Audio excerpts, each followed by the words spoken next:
कुल देवी, हमारी कुल देवी भी तो होंगी। तो हम क्या जानते हैं हमारी कुल देवी? हम लोग देखो नॉर्मल चीजें हैं ये सब, लेकिन नॉर्मल में हम क्या जानते हैं? हम लोग जानते हैं कि हमारे पिताजी जो है ठाकुर महाराज के पूजा करते हैं, वही हमारे कुल देवता है ना? नहीं नहीं, वो कुल देवता वो ठाकुर महाराज। कुल देवता हमारे अथवा कुल देवी हमारी कौन है, इसका ज्ञान कैसे करोगे? तो इसका ज्ञान करने के लिए हम क्या करेंगे? गोत्र को जानेंगे। ये हमारे गोत्र से ही ज्ञान होगा, है ना? जैसे भारद्वाज जो गोत्र है, जिसका भारद्वाज गोत्र है, उनकी कुल देवी बिंदु छड़ी देवी है। कहाँ? गुजरात में, पाटन में रहती है वो। कहाँ भैया? पाटन गुजरात में है। अब कहोगे जो हम पूजते हैं पिताजी पहले से करते चले आए हैं, किसका? ठाकुर महाराज, वो हमारी कुल देवी है। नहीं नहीं, गोत्र से ज्ञात करो। क्या करो? गोत्र। अगर गोत्र आपका भारद्वाज है तो आपकी देवी कौन हुई? पाटन में है बिंदु छड़ी देवी। अगर आपका कश्यप गोत्र है तो कश्यप गोत्र की कुल देवी कौन है? क्या? माता बिंदवासिनी। माता बिंदवासिनी है। इसलिए जो गोत्र है, आजकल तो सब चीज मिल जाता है, लेकिन हमें कल्पना में आता ही नहीं कि हम कल्पना करें, है ना? हमारे काफी लोग जो है, अगर पुस्तक को कह दिया जाए देखने के लिए तो नहीं देखेंगे। गूगल बाबा सब बता देते हैं। सबसे बड़े बाबा वो गूगल बाबा हो गए हैं, तो कम से कम उनका ही सहारा ले लो। अरे वो कल्पना तो करो, है ना? कल्पना में होना चाहिए तब ना ज्ञान होगा। अरे ज्ञान होगा तभी जब खोजोगे। चाहे पुस्तक में खोजो, इतना टाइम है नहीं तुम्हारे पास, तुम गूगल बाबा का ही सहारा ले लो। वो सबसे बड़े संत हैं, वो तुरंत बताते हैं, है ना? लेकिन जानो, क्योंकि जानोगे तभी मानोगे। अब हम जाने हैं कि पश्चिम देवता कौन है? वरुण देवता। पश्चिम और उत्तर का जो कोना होता है उसको कहा जाता है वायव्य कोण। अब देखो, है तो वो वायव्य कोण, लेकिन वहां के देवता कौन है? कहे कुबेर। वायव्य कोण भले ही है, लेकिन वहां के देवता कौन है? कहे कुबेर। ऐसे ही उत्तर दिशा के मालिक कौन है? उत्तर दिशा के मालिक कौन है?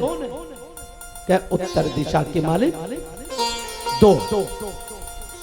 एक तो वहां अथर्ववेद रहते हैं, जैसे पश्चिम में ही दो ही पश्चिम में भी है। एक तो वरुण हो गए और एक कौन हो गया? अथर्व, सामवेद। वहां सामवेद। और यहाँ पूरब में इंद्र हो गए, तो किस एक और कौन है? उनके देवता कौन है? इंद्र के वहां कौन सा वेद रखा जाएगा? कौन से पढ़ाई चलेगी? ऋग्वेद। और यहाँ यजुर्वेद। पश्चिम में सामवेद। और वहां के मालिक क्या? भगवान शनि। वहां भी कुबेर ही है, वहां भी कुबेर ही है, और वहां के मालिक कुबेर हैं, लेकिन पढ़ा क्या जाएगा? अथर्ववेद। अब आप अपना ध्यान से सुनना जब भी कभी, क्योंकि आजकल हम देख रहे हैं ना, गूगल बाबा इतना बता दे रहे हैं कि जो इंजीनियर आपका बना रहे हैं घर का नक्शा, वो लैट्रिन वाले पर किचन बना दे रहे हैं। ध्यान देना, जब आपको यह बोध रहेगा कि अरे ये तो किचन का स्थान है, अग्नि कोण पूरब और दक्षिण का कोना अग्नि कोण है, यहाँ तो किचन होना चाहिए। जब आपको इसका ज्ञान रहेगा तभी उससे कहोगे अरे ये क्यों गलत बना है भाई। क्योंकि आजकल हमने बहुत देखा है, और बहुत ऐसे इंजीनियर जो हैं उनके पास जा करके डांटे हैं कि भैया ऐसा मत करना। अरे तुम जानते हो अगर तो इन सब चीजों का भी ध्यान दे करके तब बनाना है ना। जैसे अब वहां तक हो गया था, उत्तर तक। उत्तर और पूर्व के कोने में कौन रहता है? क्या भगवान शिव विराजमान रहते हैं, लेकिन वहां जल का स्थान होता है। ईशान कोण में ही जल का स्थान और पूजा का स्थान। हमारे पूजा का भी स्थान कहाँ होना चाहिए? ईशान कोण। और जल का भी स्थान कहाँ होना चाहिए? ईशान कोण। लेकिन अगर जल वाले में अग्नि कर देंगे और अग्नि वाले में जल कर देंगे तो उस घर में बराबर अकाल मृत्यु होती रहेगी। कहां? अगर जल के स्थान में अग्नि कर दिया, ईशान कोण में किचन कर दिया और किचन के स्थान पे जल का कर दिया, तो वहां क्या होगा? वहां बराबर अकाल मृत्यु होता रहेगा। मतलब अग्नि का चलता रहेगा, जलन होगी, बराबर कुछ न कुछ विवाद होता रहेगा। इसलिए दो चीजें सदा ही, बाकी चीजें हम बोलेंगे तो कथा में डिस्टर्ब होगा। इसलिए दो चीजें कम से कम आपका शुद्ध होना चाहिए। क्या? ईशान कोण में जल, अग्नि कोण में किचन। ये बराबर ध्यान में रखना है ना। इसी प्रकार से भगवान ने भागवत में कहते हैं, सुखदेव जी महाराज, श्रीमद् भागवते महामुनि कृते किं वा परैरीश्वर सद्योरित्यवसुध्यते कृतिभि शुश्रूषि सत्यत्रया। भगवान ने कहा कि इसी प्रकार से नैमिषारण्य के देवताओं का जिस प्रकार से उसके तीर्थों का बोध करवाया भगवान ने, सुखदेव जी महाराज तीर्थों का बोध करवाए परीक्षित को। उसके बाद कहते हैं कि भगवान के 24 अवतार हुए। 24 अवतारों का वर्णन बतलाया। कैसा एव प्रथमं देवः कौमारं सर्गमस्थिता चत्वारदुष्करं ब्रह्मचर्यमखण्डिता। सुखदेव जी महाराज ने राजा परीक्षित से भगवान के 24 अवतारों के बारे में बतलाया। नारद से लेकर नर नारायण, कपिल महाराज, दत्तात्रेय, प्रजापति कपिल तथा मनवंतर की रक्षा करने के लिए जो है स्वयं भी मनु हुए। राजा नाव की पत्नी से जो है गर्भ से ऋषभदेव उत्पन्न हुए तथा भगवान पृथु का अवतार हुआ। मत्स्य अवतार, कच्छप अवतार, मोहिनी अवतार, नरसिंह अवतार, वामन अवतार, परशुराम अवतार और परशुराम के बाद पराशर अवतार, रामा अवतार और कृष्णा अवतार। ये पूर्ण अवतारों में 2 अवतार माना जाता है, एक कृष्णा अवतार और एक रामा। और कौन सा? और जितने भी अवतार हुए हैं वो कैसे हैं? अंशात्मक। देखो ये दोनों पूर्णावतार में हैं, भगवान के अंश के ही हैं, लेकिन इनको पूर्णावतार कहा जाता है, जबकि ये भी हैं अंशात्मक भी। अब अगर आप जानोगे कि इनको भी अंशात्मक कहा जा रहा है और हम लोग जो कच्छप अवतार हुआ है, वामन अवतार हुआ है, वो भी हम अंशात्मक ही कर रहे हैं, तो इसका मतलब क्या है? तो जब मतलब का ज्ञान होगा, आप जब मतलब समझ जाओगे तो इसका चिंतन नहीं करोगे। क्यों नहीं करोगे? क्योंकि जब हम ये जान लेंगे कि अंश कितने प्रकार के होते हैं, अंश भी हम लोग तो बस खाली एक बिंदी रखे कहे ये अंश हो गया, है ना, हम इतना ही जानते हैं। नहीं, अंश 5 प्रकार के होते हैं। कौन सा? क्या एक होता है अंशांश, अंशांश मतलब अंश का भी एक होता है अंशांश, दूसरा हो गया अंश, तीसरा क्या हो गया? आवेश, अंश का ही आवेश भी हुआ। और एक होता है कला, एक होता है कला और एक होता है पूर्ण। तभी तो हम लोग कहते हैं ना कि भगवान इतने कला से आए, अंश के बाद कहां से कला आ गया? तो हम लोग क्या कहते हैं, भगवान राम कितनी कला से आए थे? हमें तो मालूम होना चाहिए। भगवान राम 12 कला से आए थे और भगवान कृष्ण कितनी कला से आए थे? 4 कला बढ़ा दिए। क्योंकि जब भगवान मर्यादा में रह करके आए थे उस समय कैसे आए थे? राम का अवतार हुआ था तो वो क्या था? वो मर्यादा पुरुषोत्तम कहलाया। क्यों? सारी चीजें मर्यादा में रह करके किए। कहे दूसरी पत्नी रखना है तो प्रभु ने कहा नहीं, मेरी एक पत्नी है,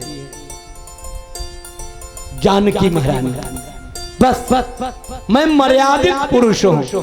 मैं न किसी के पत्नी पर दृष्टि डालता हूं, न किसी और को देखता हूं, मात्र एक मेरी पत्नी है। मैं मर्यादित पुरुष हूं। इसलिए प्रभु ने मर्यादा में रख करके काम किया है। अगर आपको दोनों से क्या मिलता है, कृष्ण अवतार से और रामा अवतार से मिल क्या रहा है, तो जान लो। अगर मर्यादा में कैसे रखना है, मर्यादा में रहते कैसे हैं वो जानना है तो राम को मान लो। मर्यादा में रहते कैसे हैं, अगर इसको जानना है तो राम को अपना लो, राम को मान लो, उनकी सारी चर्चाओं को सुन लो। ध्यान से सुनना ओमकार बाबू।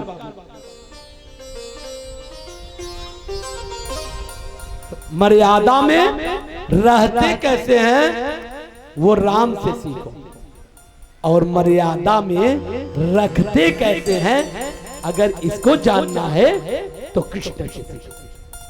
मर्यादा में रहते कैसे हैं लोग, तो राम की अपना लो। और मर्यादा में रखते कैसे हैं कि कैसे रहोगे तुम मर्यादित। ये मर्यादा में रखे रखे जो है प्रभु 12 कला से आए थे। जब ये देखा कि मर्यादा हम में रख रहे हैं लेकिन आप तो रख ही नहीं रहे हो, तो आपको कैसे मर्यादित बनाना है, इसके लिए प्रभु ने 4 अंश बढ़ा दिया। भगवान कृष्ण 16 अंश से आए थे, 16 कला।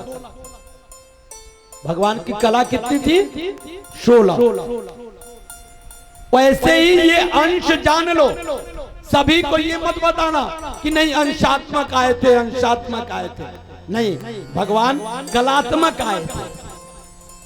राम कलात्मक आए थे 12 कला से, और कृष्ण 16 कला से आए थे, ये भी कलात्मक आए थे। इसीलिए अंश को जानो। अंश में 5 प्रकार होता है ना। तो जब इसको जान लोगे, क्योंकि देवता को ये मत जानो कि ये देवता बस खाली देवता है। देवता का प्रकार बतलाया गया। कैसे? क्या भौतिक देवता जो आप अभी मानते हो। भौतिक देवता कौन है भैया बता दो। अगर कोई जानेगा कि अगर आप उन देवताओं को तो जानते हो लेकिन भौतिक देवता कौन है उसको बता दो, तो लिखा गया कि जत हो मनुष्य देवई ते ब्राह्मणा यथा हे तो मनुष्येण ये ब्राह्मणा। मतलब ब्राह्मण ही आपके जो है वो भौतिक देवता है। यहाँ के देवता कौन है? इनको क्या कहा जाता है? इनको भूसुर कहा जाता था। हम लोगों के पूर्वज जो थे ना, जब ब्राह्मण देवता हमारे दरवाजे पर आते थे ना, तो उनको हमारे पूर्वजों कहते थे, अरे ब्राह्मण देवता आ गए भैया पानी ले आओ, है ना। उनको किससे संबोधन किया जाता था? संबोधन की क्रिया क्या होनी चाहिए? ये खूब ज्ञान होना चाहिए। लेकिन संबोधन की प्रक्रिया में ये भूलना नहीं चाहिए कि प्रत्येक काम संबोधन ही लगाने लगे। किसी शब्द का जो है, आप जो है शब्द का बोध होना यह अच्छा है, लेकिन प्रत्येक शब्द का जो है हम अर्थ निकाल रहे हैं वो भी अच्छा है, लेकिन प्रत्येक शब्द का अर्थ निकालना कहीं कहीं खराब होता है। कौन से शब्द का? जैसे हम लोग पर्यायवाची निकालना प्रारंभ कर दिए नवरात्र का। अब हम आपको बता रहे हैं कि नवरात्र का अगर पर्यायवाची निकालोगे तो क्या होगा? नवरात्र माने क्या होगा? नवरात्र माने कहा जाएगा कि 9 दिन, है ना। यही हम लोग संबोधन प्रक्रिया में क्या बुलाएंगे कि 9 दिन का नवरात्र है। अच्छा भैया, तो ये जान गए तुम। लेकिन अगर हम कह दिए कि नवरात्र भैया 10 दिन का है, अब बताओ इसका क्या अर्थ होगा? क्या बोलोगे भैया? तारामणि की। ओमकार बाबू क्या बोलोगे? 10 दिन का नवरात्र हो गया, क्या होगा? ऐसा बोल सकते हो क्या? उसको भी नवरात्र ही कहोगे। 10 दिन का हुआ तो भी उसको हम संबोधन प्रक्रिया में क्या बोलेंगे? नवरात्र ही बोलेंगे। 8 दिन का हुआ तो फिर भी हम नवरात्र बोलेंगे। अब ये नवरात्र क्यों बोलेंगे? क्योंकि ये जो 9 दिन है ना, हम लोग